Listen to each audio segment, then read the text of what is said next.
ProWrestlingTees.com/616entertainment is the home of all official 616 Entertainment merchandise. Pick up a shirt, you'll be glad you did. This video is also brought to you in part by the Patreon producers, without whom content like this would not be possible.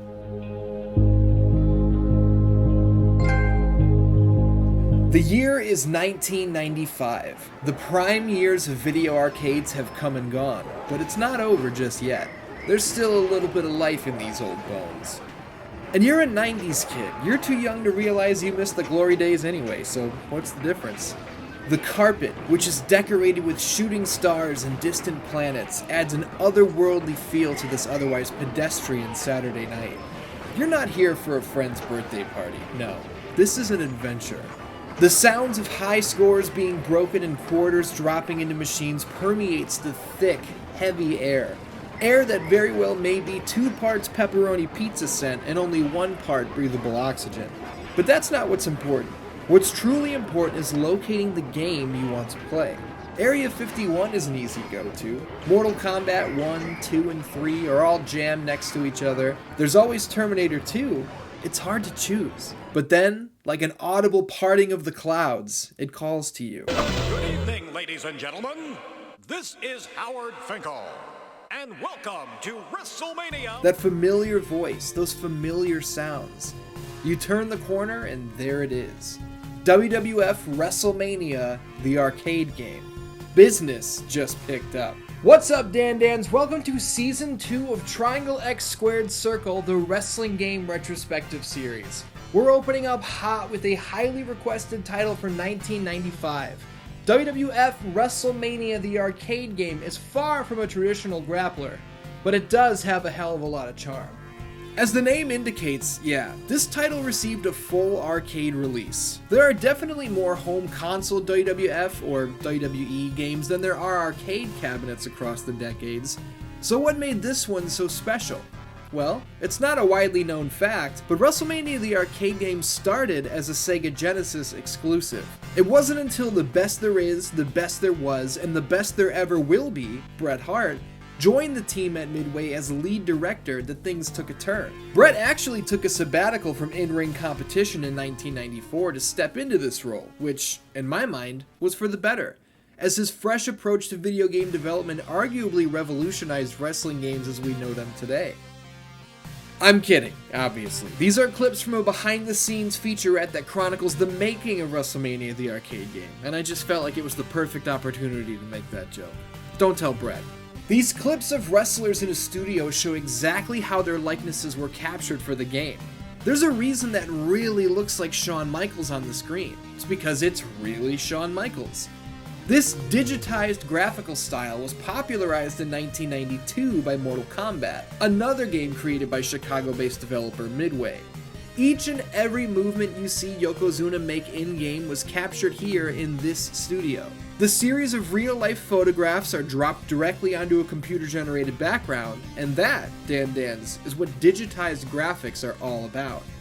As you may have already inferred from the clips on the screen, this is no ordinary wrestling game. We're not locking up right when the bell rings. There are no rest holds here. This is out of control. Look at this shit. It's utter pandemonium.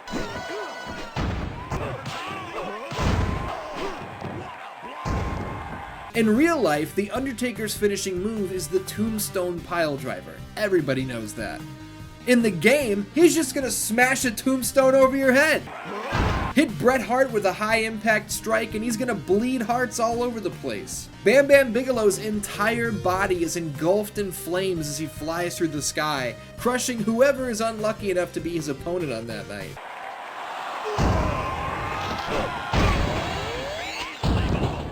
The Mortal Kombat comparisons really overflow once the controller, or joystick, is in your hands and you can feel how the moves are pulled off.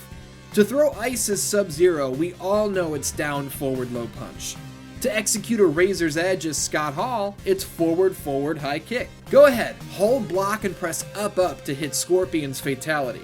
In WrestleMania, you can press up, down, down, punch as The Undertaker, and he'll raise a coffin from the depths and send his opponent straight to hell. Fun fact, you can only perform this fatality move on the arcade and Sega Genesis versions of the game. Why? I don't know. You might recall me giving WWF Warzone a hard time over the fact that the moves were all tied to complicated button combinations. How the fuck am I supposed to remember that? 5 buttons for one move?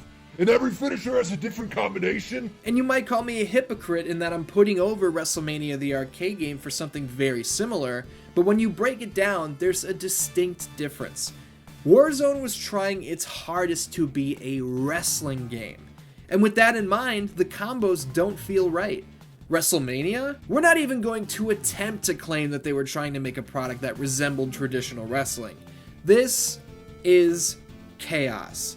And when you're mimicking Mortal Kombat's entire presentation, from graphical style to movesets, all the way down to making each and every match a 2 out of 3 falls in order to copy the rounds of a fighting game, it feels much more at home here. Plus, every wrestler's special move combos are listed in the manual. This is a lifesaver. There are 2 main gameplay modes, and in order to dive into one of them, you've got to ask yourself, do you want to capture the Intercontinental title? Or do you have your eyes set on the greatest prize in the industry, the World Wrestling Federation Championship? Both modes start out the same way, showing your character sprinting down a stylized entrance ramp before coming face to face with an opponent. Beating down the opposition leaves them seeing stars, and we're on to the next. Try and tell me this is not a WWF variation of Mortal Kombat's arcade ladder. The energy of each and every competition is heightened by crystal clear commentary from the team of Vince McMahon and Jerry Lawler. Tonight's matchup, Razor Ramon versus Lex Luger and Yokozuna. Ooh, that hurts! Who will be the victor? Rejected! The challenge increases as the mode progresses, throwing 2-on-1 and even 3-on-1 matches in our way. The final match pits you against the game's entire roster in a gauntlet. I hope you packed a lunch for this one. When all of our opponents are left in a heap and the championship is ours, the pyro goes off, the crowd erupts, and we're served up some of the most insane endings in fighting or wrestling game history. Take this one, for instance. Here's the story we get when completing the game with the Heartbreak Kid, Shawn Michaels.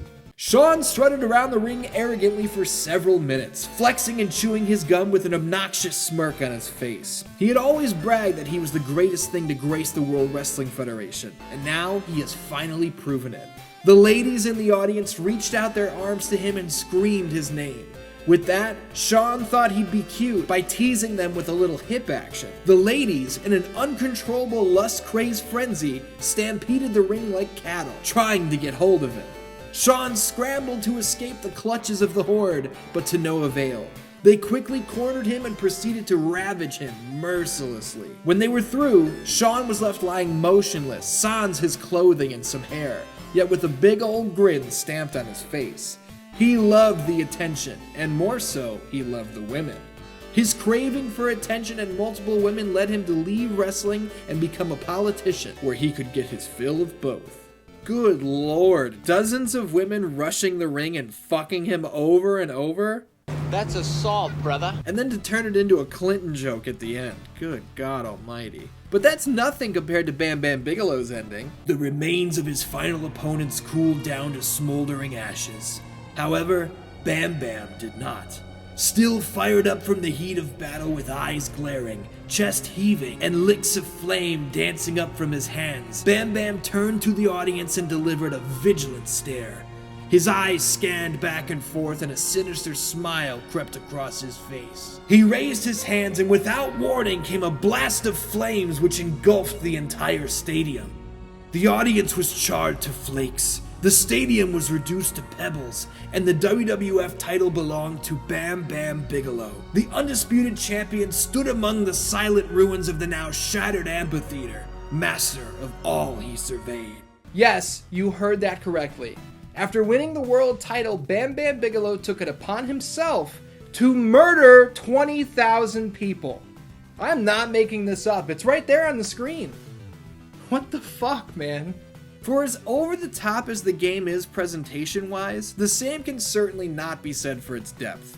Yes, I am aware that this was an arcade release, intended to have players drop in a quarter, have fun for a few minutes, and move on, but let's be real.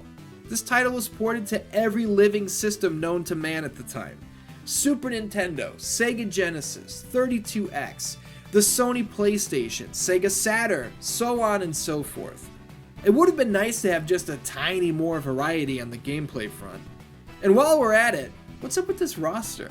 Sure, these are 8 of the coolest guys from the 1995 WWF lineup, but where the hell is Big Daddy Cool Diesel? I understand it takes time to add people into your game. There's no one-button system that skips all of the hard work, but Diesel held the WWF Championship for just about all of 1995, and he won it in 1994.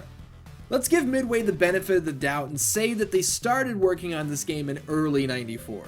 Diesel was already a big deal in 93 and was the Intercontinental Champion in early 94. I'm going to chalk it up to being a major oversight rather than laziness, but still, it's a huge omission. I'm not asking for some obscure character. I'm not questioning why the 1994 Hardy Boys weren't here. This is Big Daddy Cool, damn it. I can tell you that my childhood memories of this game are a total toss-up. I never owned this one, personally. This was not a game that I would throw into my Sega Genesis or, later, my PlayStation on regular occasions. My run-ins with this one were exclusively through rentals. You've got your Hollywood Videos, you got your Blockbusters, or, you had them. Rest in peace. There were a million video stores back then, right? I would always go with my parents to a local place called Your Video Station in Alsip, Illinois, the town where I grew up. I was always freaked out by the cover of the Ghoulies tape. What the fuck is this little guy doing in the toilet? What's he doing in there? Are those suspenders over his shoulders to hold his pants up? Or is that an Olympic gold medal for poo diving that we can't see because of some unfortunate positioning? Who is Ghoulies? Is that little man's name Ghoulies? Or is he a ghoulie? I would think about this every time I went to Your Video Station, until, one day, I walked past the horror section and oh my god, they had Ghoulies too! Ghoulie looked like he grew up. He was a baby on the first one, now he looks like a grown-ass Ghoulie. And who is this guy? Is he Ghoulie's friend? Is he Ghoulie's enemy? How the hell does he fit inside the tank of the toilet with a head that big? How many Ghoulies are there? What was I even talking about? Oh yeah, I would rent the Genesis version of WrestleMania the arcade game every once in a while. It was fun for a little bit, but it never did much to really keep my attention. Jesus Christ, I blacked out there for a second. WrestleMania the arcade game is a snapshot of a moment in time. It was the waning years, the twilight, if you will, of video arcades. It's a testament to how popular Mortal Kombat was, and how, honestly, Midway could do absolutely no wrong at the time. Basketball? They killed it. Football? Killed it. Martial arts? Killed it. Wrestling? Come on, you get the picture. But apart from the video game realm, this was a representation of the WWF.